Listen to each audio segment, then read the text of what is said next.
वो कहने लगे अरे हम धनुष के साथ खेल लें। अरे बड़े बड़े पहलवान जोधा चाणूर मुष्टिक आए, उनसे नहीं ये धनुष हला, तुमने इसका क्या बिगाड़ लिया ना। जब बिगाड़ लेने की बारी आए, जैसे कन्हैया धनुष के पास आए और धनुष उठाने लगे, तो जैसे धनुष उठाया कन्हैया ने ऊपर किया, धड़म से तोड़ दिया। तो महाराज कंस बधाई हो, बधाई हो, बधाई हो, बधाई हो।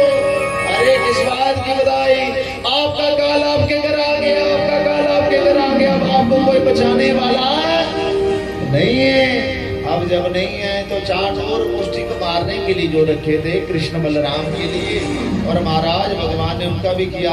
मलमस्त हाथी रखे थे, वो भगवान को प्रणाम करने लगे। तो कंस जब आए तो कंस के सामने एक ही बात सुनाई दे, कृष्ण मेरा काल है, कृष्ण मेरा काल है। तो महाराज बिजली गरजने लगी, और जब बिजली गरजती है तो महाराज बड़ा सुहानी कंस को डर लगने लगा। डर किसको लगता है? जिसने पाप किया हो, जिसके अंदर पाप छुपा हो, उसको डर लगता है। जो सत्य होता है वो खुलकर बोलता, सबके सामने बोलता है। पापी व्यक्ति नहीं बोल सकता, जिसके अंदर सत्यता नहीं होगी वो नहीं बोल सकता, वो डरा डरा बोलेगा। बोलो राधे राधे, अरे प्रेम से बोलो राधे राधे। तो महाराज जैसे आया, पौड़ियां चढ़ी, सीढ़ी चढ़ी, कृष्ण ने कंस को पकड़ लिया। किसको? मामा कंस को पकड़ा। अब कंस को पकड़ा तो कन्हैया ने और कहीं से नहीं पकड़ा, सीधा केश से पकड़ा। जब केश से पकड़ा तो क्या हुआ, आज जैसे केश से पकड़ा तो कंस कहने लगा अरे अरे कन्हैया दर्द हो रही है। कहते जब मेरी माँ के केश पकड़े थे कंस, उस समय याद नहीं आया, उस समय मेरी माँ को भी दर्द हो रहा था, तब तुम नहीं सुने। अरे हम अपने रंग को लाल पीला करने के लिए जीव आत्मा की हत्या करते हैं, पाप करते हैं रंग लाल करने के लिए। तो जब डॉक्टर इंजेक्शन एक लगाता नहीं, वो भी माया करने लगता है। जो जो तूने पाप कर्म किए सबका एक एक का हिसाब देना पड़ेगा। जब एक एक का हिसाब देना पड़ेगा, इसलिए सत्कर्म करो, अच्छे कार्य करो। और आपको बार बार उसी बात पे लेके आ रहा हूँ, मंत्र जाप, मम दृढ़ विश्वासा, मंत्र का जाप करो, सत्संग करो, कीर्तन करो। और अगर नहीं किया ना जीवन में तो फिर कोई बचाने वाला नहीं है। आपको बता दिया, तुम्हारी चिट्ठी सारी लिखी जा रही है। कल बताया था ना, चित्रगुप्त आपकी पूरी वीडियो बना रहा है। जहां जहां तुम जा रहे हो, जो जो कर रहे हो नहीं, और पूरी वीडियो बना के दिखाएगा धर्मराज को, देख इसका चिट्ठा कहां से आए, बोलो। जैसे सारी चीजें आई तो महाराज आज कंस को बालों से पकड़ा, जैसे बालों से पकड़ा और आकाश मार्ग की ओर फेंका, और आकाश मार्ग की ओर जैसे फेंका और कंस के प्राणांत हो गए। तो कंस का उद्धार किया किसने? भगवान श्री कृष्ण। जब उद्धार किया, अपने माता पिताओं को मुक्त किया था और जेलों से निकाला, तो कहने ये राजपाट भी तेरा। किसका? कृष्ण। कहते भैया मुझे क्या करना राजपाट? नहीं, इसके हकदार आप ही हैं।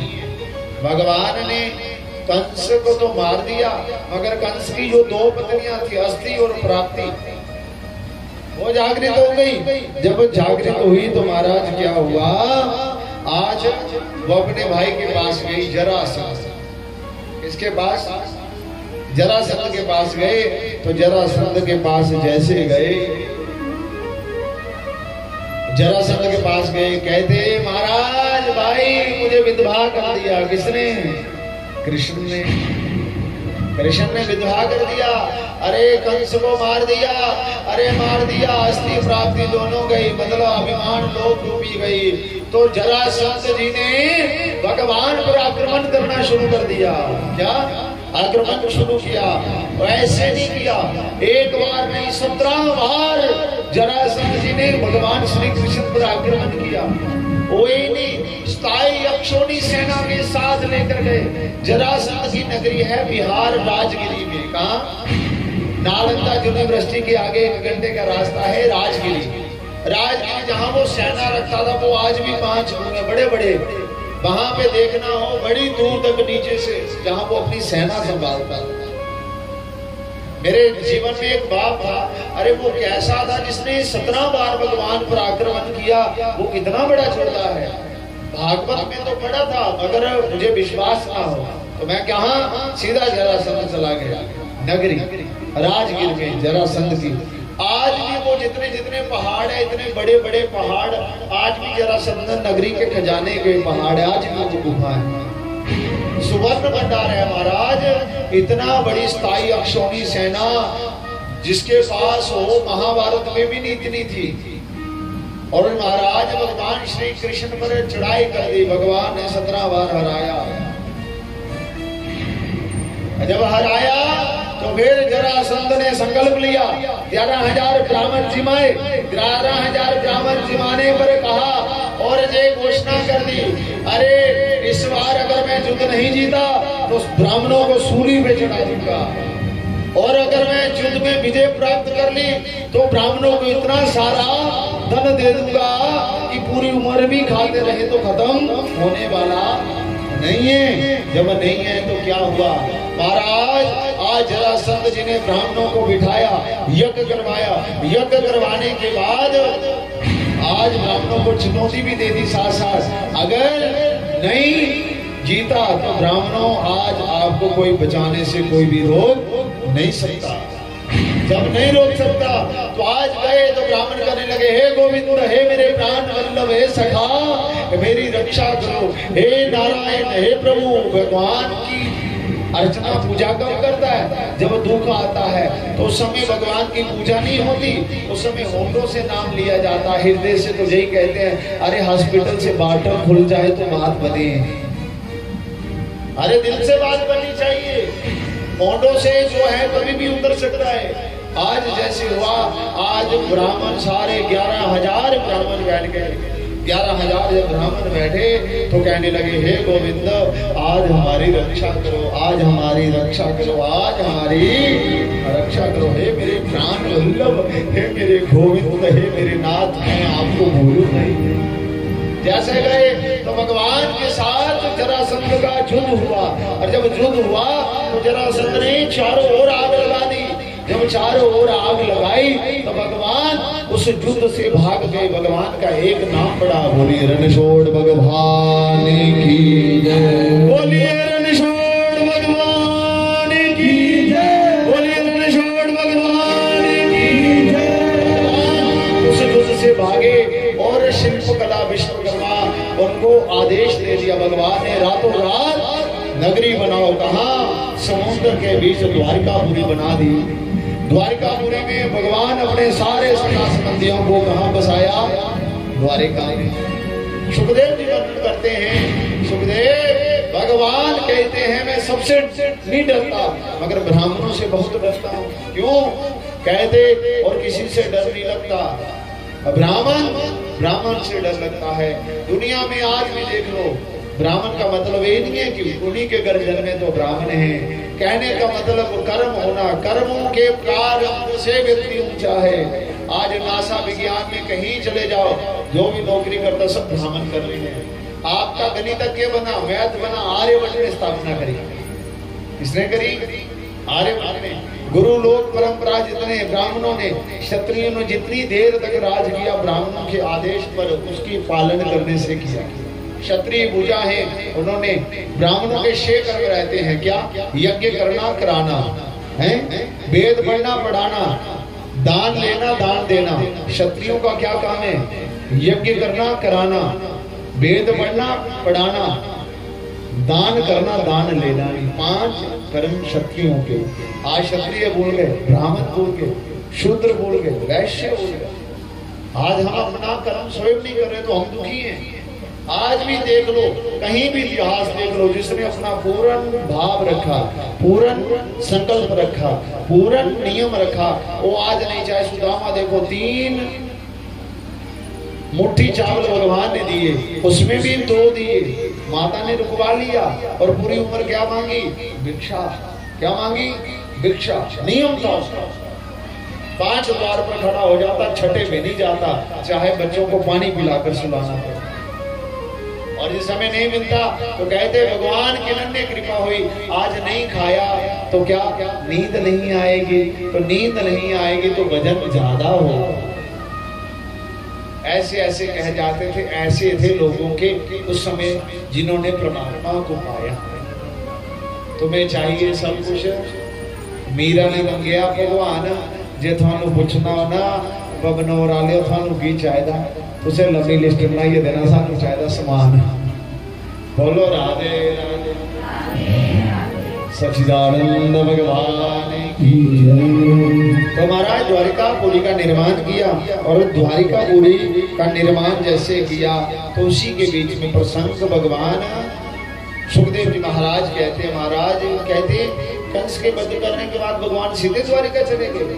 कहते नहीं, भगवान ने बड़ी सारी लीला की। माखन चोरी की लीला कराई, चित्त चोर की माटी खाई भगवान ने चीर हरण गिरिराज बहुत सारी लीला करी।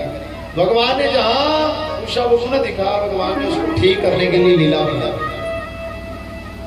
जब लीला बनाई तो कहते एक व्यक्ति को ज्ञान का बड़ा गुरूर था।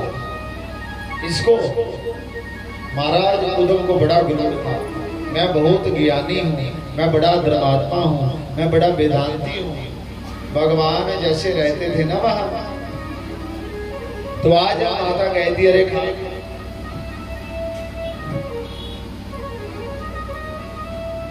जैसे वहां पे माखन मिश्री खिलाती कन्हैया, तो कल परसों बड़े दिन हो गए।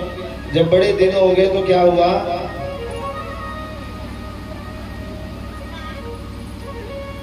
जब बड़े दिन हो गए ना, भगवान को माखन खाया नहीं, दिया नहीं। भगवान सिर्फ रोते ही रहे, रोते ही रहे, रोते ही रहे। क्या करें, रोते रहे भगवान। जब भगवान रोते रहे तो माँ चुप क्या कर, माता को पता नहीं कि मेरा बेटा खाता क्या, लगाता क्या, चलता क्या।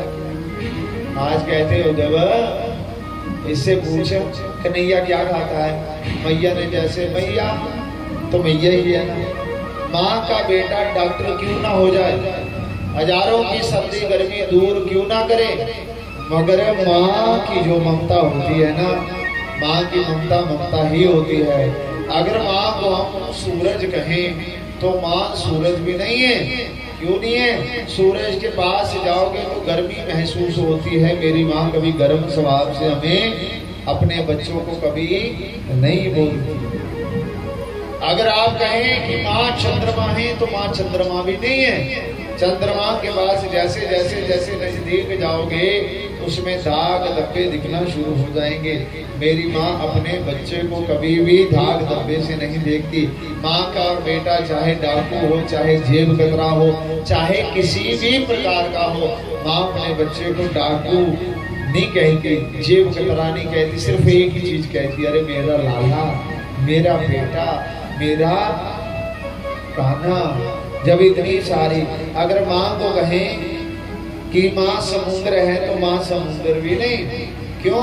समुद्र दूर से दिखने में तो बहुत सुंदर लगता है, जैसे उसका जल लोगे तो वो बड़ा खारा लगता है। इसलिए मेरी माँ खारे स्वभाव से भी कभी नहीं बोली। माँ का बेटा चाहे डॉक्टर क्यों ना हो जाए, हजारों की सर्दी गर्मी दूर करे, मगर माँ फिर पूछती, बच्चे तूने टाइम से खाया, तूने टाइम से पिया, अरे कोई दिक्कत तो नहीं है। माँ का वात्सल्य प्रेम होता है महाराज, प्रेम की मूर्ति है। और जिस बच्चे की वजह से माता पिता की आंसू आए वो बेटा नहीं है, वो पुत्र नहीं है, वो पुत्र कबूतर है। जैसे गरुड़ पुराण में दिया है कि अरे जो माता पिता के आखिरी समय पे मुंडन नहीं करवाता, कहता मुझे शर्म आती, मैं क्यों कटवाऊं, वो पुत्र नहीं समझना चाहिए। महाराज उसका अधिकार नहीं रहता। और तो क्या कहूं, शास्त्र में ऐसी ऐसी बातें हैं, तो मैं क्या कहूं कि आज ये व्यक्ति सब कुछ छोड़ते, मगर जानो मेरी माताओं बहनों, हमने पता नहीं आपको क्या कहा क्या सुनाया, मगर मेरा जहां तक भाव है, मेरा ज्ञान तो ऐसे है जैसे सूर्य भगवान के आगे दीपक जलाने के बाद उसके प्रकाश के आगे मेरा प्रकाश कुछ नहीं है। मगर एक एक भी बात आप अपने साथ बांध लोगे ना तो जीवन में कभी धोखा नहीं खाएंगे। और महाराज आज उद्धव जो थे, उद्धव का चरित्र सुनाते हैं सुखदेव जी महाराज भगवान राज ऋषि परीक्षित जी को कहते हैं, उद्धव बड़ा ज्ञानी बना था। कन्हैया कहने लगा, अरे उद्धव मुझे गोपियों की बड़ी याद आ रही है, आज गोपियों की याद आ रही। अब जो उद्धव कहने लगा, अरे वहां जाना, अब ब्रज में जाना, वो गोकुल में जाना, और लोगों को खाने पीने का तरीका नहीं, उठने बैठने का नहीं, वो गुज्जर लोग हैं वहां जाए, और गवार लोग हैं उनके वहां नहीं जाना। तो कन्हैया चुप ना हो, भगवान तो उसकी बुराई दूर करना चाहते, किसी भी माध्यम से हो जाए। आज उद्धव को कहा, आज कन्हैया रो रहे हैं, बिलक रहे हैं। जब बिलक रहे हैं तो उद्धव को कहते, उद्धव तुम गोपियों को सुना के आओ, गोपियों का हाल चाल पूछ कर आओ। जब पूछने की बारी आई, अरे वहां जाना है,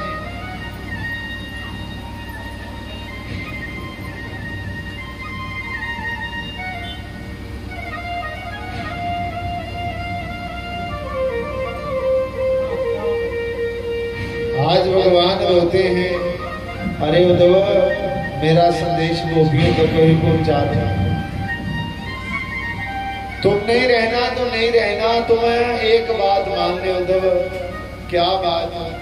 कहता मैं नहीं जाऊंगा उन गवार लोगों को, उनको बोलने का तरीका नहीं है। आज भगवान कहने लगे, उद्धव तुम अपने खातिर नहीं जाना, मेरे खातिर ही गोपियों के पास जा। और गोपियों के पास जा तो क्या कहना, अरे तुम मुझसे कोई बात नहीं करना गोपियों से। भगवान ने एक पत्र लिखा, जैसे पत्र लिखा तो आज किसको दिया? उद्धव को दिया। जब उद्धव को दिया तो कहने लगे, उद्धव तुम वहां पे नहीं जाना, तुम क्या करना, सिर्फ एक बात करना, गोपियों को मेरी चिट्ठी दे आना। क्या करना? चिट्ठी दे देना। अब चिट्ठी देने की बारी है, तुम कोई भी चर्चा नहीं करना गोपियों के साथ, सिर्फ मेरी चिट्ठी देकर आ जाना। अरे तुम कहना कि श्याम सुंदर आपके बिना नहीं रह पा रहा, वो आपका हाल चाल पूछने के लिए ये चिट्ठी भेजी। आज भगवान के कहने पर उद्धव जी मान गए। जब उद्धव जी मान गए,